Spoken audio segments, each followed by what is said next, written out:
So the news today that Nathan Pond leaving the club, obviously it ends I think it's a 15-year association with the club.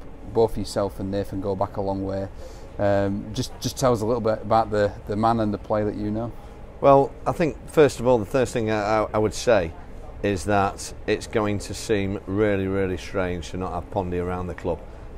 I've been at the club 15 years, best part of 15 years, and he just is part of the very fabric of the football club. And I cannot imagine Fleetwood Town without Pondy. But we always knew that this day would come, and sure enough it has. I think it's very pleasant circumstances the way that this has happened, in as much as Nathan has got a fantastic club that is oozing with ambition, and they're going to make a real go of getting into the Football League. He's got two first-class managers that are going to look after him, that know what it's all about, and I think it's a very elegant exit for Nathan. I think it's, though it's a sad news for us as a club because he's such a big part of what we are, it's very good news for Nathan, for Nathan's family, and we have to respect that and shake his hand and wish him all the very best.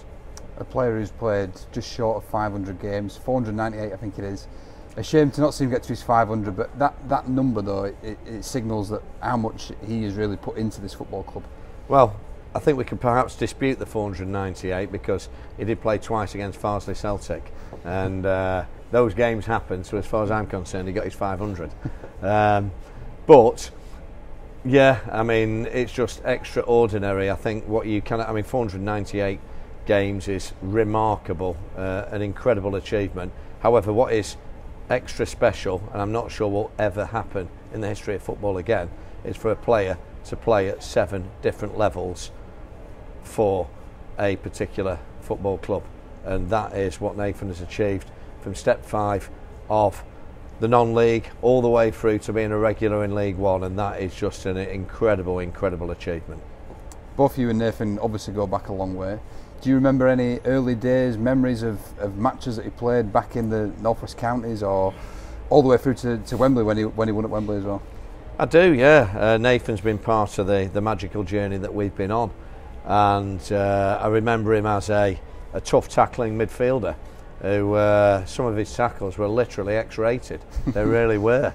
I think the referees back in the counties were slightly more generous back in those days, and my county's memory really of Nathan was him scoring against Newcastle Town in what was a winner-takes-all game, last game of the season, and it meant everything to us as a football club because that was the start of our journey. And Pondy got the all-important first goal, and that set us on our way on this journey. I think he then progressed. We signed Jamie Milligan, and we had that fantastic I don't know how I can describe it, maybe Vieira and I don't know, Perez or somebody in midfield, and Pondy would win the ball and give it Millie, and that was his instructions from Tony Greenwood, and that's what he did.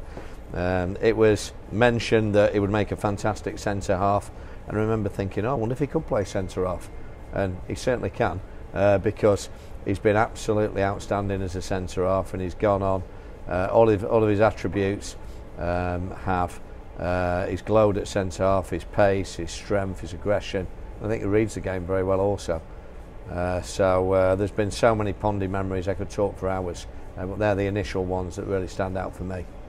I imagine for someone like Nathan, who's been such a good servant to the football club, that the door's always open for him here at Fleetwood Town. I mean, very much so, yes. I had a conversation with Nathan only a few weeks ago, and I said, look mate, what's your plans? You're not going to last forever. But what I would like to say is that whatever your plans are, we want to help you. And so if your plans are going to be that you want to go in a certain direction after football, then we want to help you along that pathway. We want to open doors for you, and we want to use the contacts we have to assist you, and we want you ideally to be part of this football club in some way moving forwards. So we had a good conversation. We made the decision that we still think he can play in League One, which is why we extended his contract. But we did have a gentleman's agreement that if he got a better deal for himself, that suited himself football and financially better, and it was a challenge that he really thought was right for him, then we would let him go. And so, you know, we're not going to be asking for a fee, though he's worth a fee to our friends at Salford.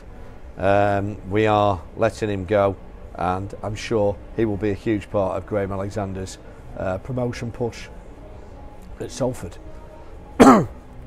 Yeah, he's going to a good club at Salford, and he certainly does go with our best wishes, and we hope it goes well for him there. Yeah, I couldn't agree more.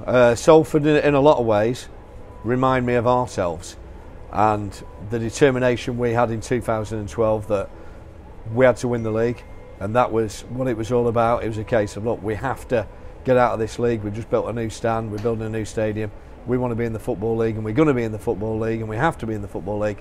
And I think Salford have got the same mentality. Pondy loves the promotion, and I fancy that there's every chance he can be a big part of delivering a new one at Salford.